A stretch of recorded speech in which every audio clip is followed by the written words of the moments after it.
આનંદ એ પિતાએ આપેલા શ્રેષ્ઠ સંસ્કારો પૈકી એક ગણી શકાય. તો આજે હું પિતા વિશે કંઈ કહેવા માંગુ છું. આપણે સૌ જાણીએ જ છીએ કે કવિઓ તેમજ લેખકોએ માતા અને તેના માતૃત્વની ઉપમા આપી છે, પણ ક્યારે પણ પિતા વિશે ઉપમા આપવામાં આવી નથી કે તેના વિશે લેખ પણ લખવામાં આવ્યા નથી.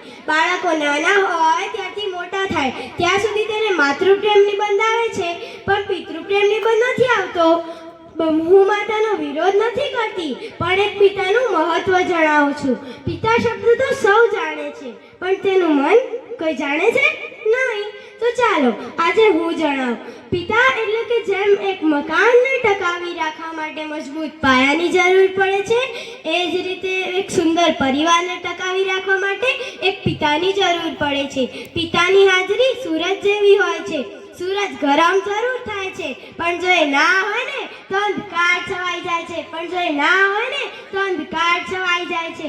એક વાત છે સાહેબ, જ્યારે તું નાનો હતો, પાપા પગલી ભરતો હતો, ચાલતા ચાલતા પડી જતો, ત્યારે મનમાં એક જ વિચાર આવતો કે પપ્પા છે ને. જ્યારે તું સ્કૂલે જતો, છોડવા આવેલ પપ્પાને પાછા ફરી ટાટા કહેતો, ત્યારે મનમાં એક જ વિચાર આવતો કે પપ્પા છે ને. તું મોટો થયો, કોલેજ જતો, મોજ મસ્તી કરતો અને મનમાં કંઈ મૂંઝવણ અનુભવતો, ત્યારે મનમાં એક જ વિચાર આવતો કે પપ્પા છે ને.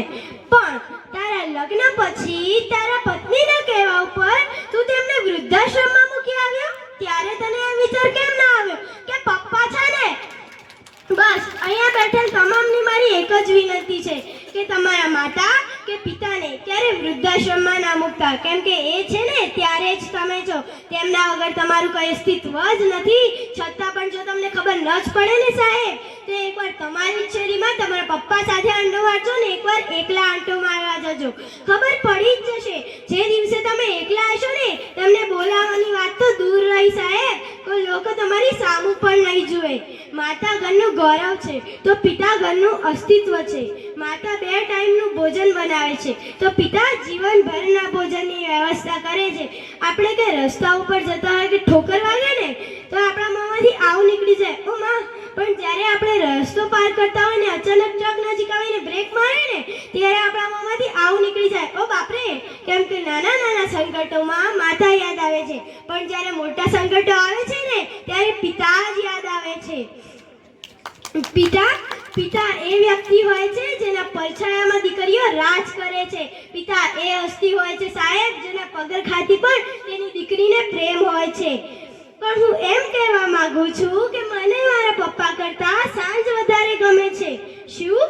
મને મારા પપ્પા કરતા સાંજ વધારે ગમે છે, કેમ કે પપ્પા તો બસ મારી માટે સારા રમકડા જ લાવે છે, જ્યારે આ સાંજ તો મારા પપ્પાને લઈને આવે છે.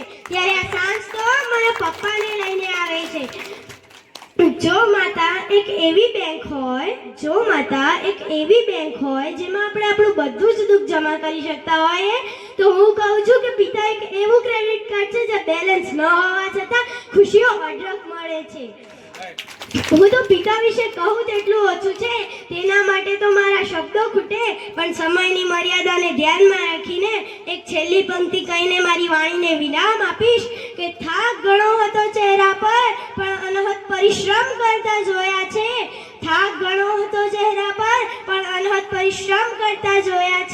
આંખમાં ઊંઘ હતી ઘણી, પણ તો પણ ચિંતામાં જાગતા જોયા છે. તકલીફો ચારે બાજુથી હતી, તો પણ એકલા હાથે લડતા જોયા છે. કોઈને તકલીફ વણાવતા ન હતા, પણ અડધી રાતે જાગી ખુલ્લી આંખે અમારા ભવિષ્યના સપના સજાવતા જોયા છે. પાઈ ભેગી કરી અમારી ખુશી ખરીદતા જોયા છે, અને એ ખુશીઓ માટે પોતાના શમળાઓને રોડતા જોયા છે.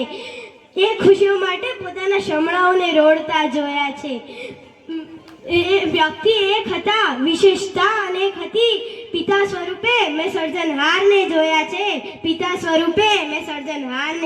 છે. Thank you. જય ભારત.